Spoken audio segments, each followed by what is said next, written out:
노벨 평화상 후보자, 세계 불교계의 상징적 인물, 틱나탄 스님이 전하는 화를 다스려 마음의 평화를 얻는 지혜. 두 번째 시간입니다. 오늘은 많이 먹어도 화는 풀리지 않는다 라는 주제입니다.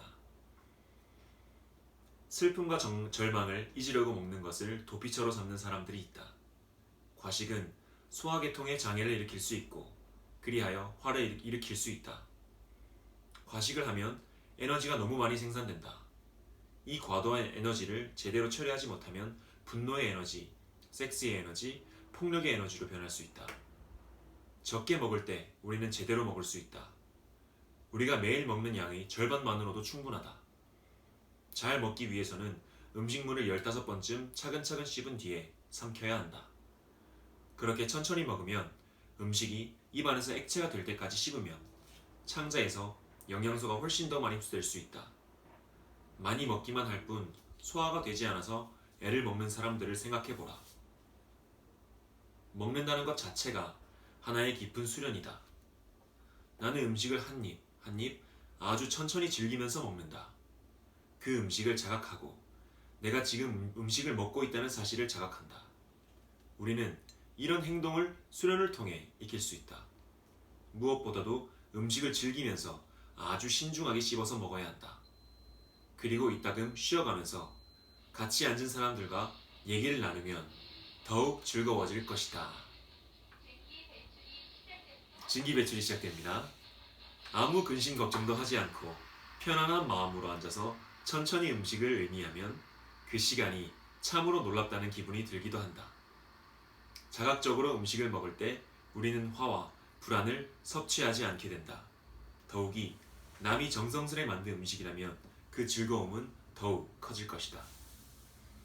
음식이 입안에서 거의 액체가 되면 그 맛을 더욱 강하게 느낄 수 있다. 그러기 위해서는 정신을 집중해서 입의 움직임을 낱낱이 자각해야 한다. 그러면 음식의 참맛을 음미할 수 있다. 버터나 젤리를 바르지 않은 바싹 마른 빵에서조차 깊은 맛을 느낄 수 있다. 또 흔히는 우유를 곁들여 마실 것이다. 나는 우유를 절대로 마시지 않는다. 나는 우유를 씹어서 먹는다. 입에 빵 조각을 넣고 정신을 집중해서 씹다가 우유를 숟가락으로 떠서 입에 넣는다. 그리고 우유를 의식적으로 빵과 함께 씹는다. 그 맛이 얼마나 깊고 좋은지 경험하지 않은 사람들은 아마도 모를 것이다. 음식이 침과 섞여서 액체가 되면 이미 절반은 소화가 된 셈이다. 그 음식이 위와 창자에 도착했을 때는 소화가 지극히 쉽게 이루어진다. 그리하여 영양소의 대부분이 체내로 흡수된다. 그렇게 음식을 씹을 때는 커다란 기쁨과 자유로움을 느끼게 된다. 그리고 그런 방식으로 음식을 먹으면 자연히 적게 먹게 된다. 손수 음식을 차려 먹을 때는 눈을 조심해야 한다. 절대로 눈을 믿어서는 안 된다. 과식을 하게 만드는 주범이 바로 눈이다. 우리는 눈이 원하는 만큼 먹을 필요가 없다. 음식을 의식적으로 먹는 것을 익히면 눈이 원하는 만큼의 절반만을 먹고도 얼마든지 견딜 수 있다. 호박이나 당근이나 빵이나 우유 같은 간단한 음식을 그저 천천히 잘 씹어서 먹는 것이 일생 최대의 식사가 될 수도 있다. 그것은 참으로 경이로운 경험이다. 프랑스에 있는 우리의 수련센터 플럼블리지의 사람들이 매우 의식적으로 매우 천천히 음식을 씹어 먹는 수련을 오랫동안 해왔다. 여러분도 그렇게 해보길 바란다. 그러면 우선 몸에서 좋은 변화가 일어날 것이고 따라서 마음에서도 의식에서도 기분이 아주 좋아질 것이다. 우리의 눈은 위보다 크다. 그러므로 우리는 의식의 에너지로 눈을 길들여서 우리에게 꼭 필요한 만큼의 음식이 어느 정도인지를 알아야 한다. 중국에서는 수도승들이 사용하는 밥그릇을 바리떼라고 부르는데 이것은 적당한 양을 재는 그릇이라는 뜻이다. 우리도 그러한 밥그릇을 사용하면 눈에게 기만당하는 것을 방지할 수 있을 것이다. 그 그릇을 채우는 만큼이면 누구에게나 충분한 양이 된다.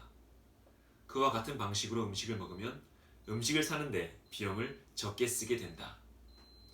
비용이 적게 들게 되면 조금 값이 비싸더라도 유기농으로 재배된 음식을 살 여유가 생긴다. 우리는 누구나 그것을 쉽게 실천할 수 있다.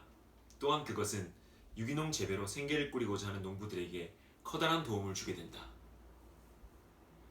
5가지 자각훈련. 우리는 누구나 남을 사랑하고 섬기고자 하는 의지에 바탕을 둔 식생활을 실천해야 한다. 그러자면 먹는 데서도 지성을 발휘해야 한다. 5가지 자각훈련은 세계와 우리 개인의 고통을 덜어내기 위한 비결이다. 하루하루 우리의 소비 행태를 깊이 반성하는 것이 곧 이 5가지 자각훈련을 실천하는 셈이 된다. 이 자각훈련은 의식적인 소비의 실천, 개인과 사회를 자유롭게 할 수 있는 식생활의 실천에 관한 것이다. 무의식적인 소비로 인해서 빚어지는 폐해를 직시하면 우리는 다음과 같은 각오를 하게 된다. 먹고 마시고 소비하는 것을 자각함으로써 나 자신과 가족과 사회의 정신적, 육체적 건강을 증진할 것이다. 나는 나와 나의 가족과 사회의 몸과 마음속의 평화와 복지와 기쁨을 가져다 줄 것들만을 먹으리라고 다짐한다. 나는 술이나 마약처럼 사람의 정신을 혼미하게 만드는 것을 사용하지 않을 것이며 독소가 들어있는 음식이나 TV 프로그램, 영화나 잡지, 책을 외면할 것이고 그러한 대화도 하지 않을 것이다. 화와 좌절과 절망을 처리하고자 한다면 이 자각훈련에 따르는 삶을 고려해보는 것이 좋겠다. 술을 의식적으로 마시면 술이 고통을 자아낸다는 것을 알 수 있다. 술을 마시면 몸과 마음에 병이 일어나고 길에서 사고를 당할 수도 있다. 술의 제조 자체가 고통의 씨앗을 포함하고 있다. 술을 만드는데 곡물이 소비되는 만큼 세계의 식량 부족 사태가 늘어난다. 먹고 마시는 것을 자각하면 이 같은 사실이 훤히 들여다보이게 된다. 의식적인 소비를 위해서는 구체적으로 무엇을 어떻게 해야 할 것인가를 놓고 사랑하는 사람들과 토론을 하자. 어린이라고 해서 무시해서는 안 된다. 어린이도 이것을 이해할 수 있기 때문에 당연히 그들과도 같이 토론을 해야 한다. 무엇을 먹을 것인지, 무엇을 마실 것인지, 어떤 텔레비전 프로그램을 볼 것인지, 어떤 내용의 대화를 할 것인지를 그들과 함께 토론해서 결정하도록 하자. 이것은 바로 우리 자신을 보호하기 위한 전략이다. 우리는 우리가 소비하는 모든 것들을 주의 깊게 살피지 않고서는 화의 정체를 알 수가 없고 그것을 처리할 수도 없다. 화는 우리가 소비하는 것들과 상관없이 발생하는 것이 아니기 때문이다. 플럼빌리지에서 수련하는 사람들은 저마다 자신을 보호하고 집단 전체를 보호하기 위해서 최선의 노력을 다한다.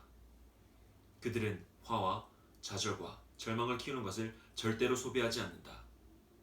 소비를 더 자각적으로 하기 위해서는 무엇을 먹을 것인지, 어떻게 먹을 것인지, 어떻게 하면 음식물을 사는데 돈을 적게 쓰고 고품질의 음식을 살 수 있을 것인지를 놓고 정기적으로 토론하는 것이 좋다.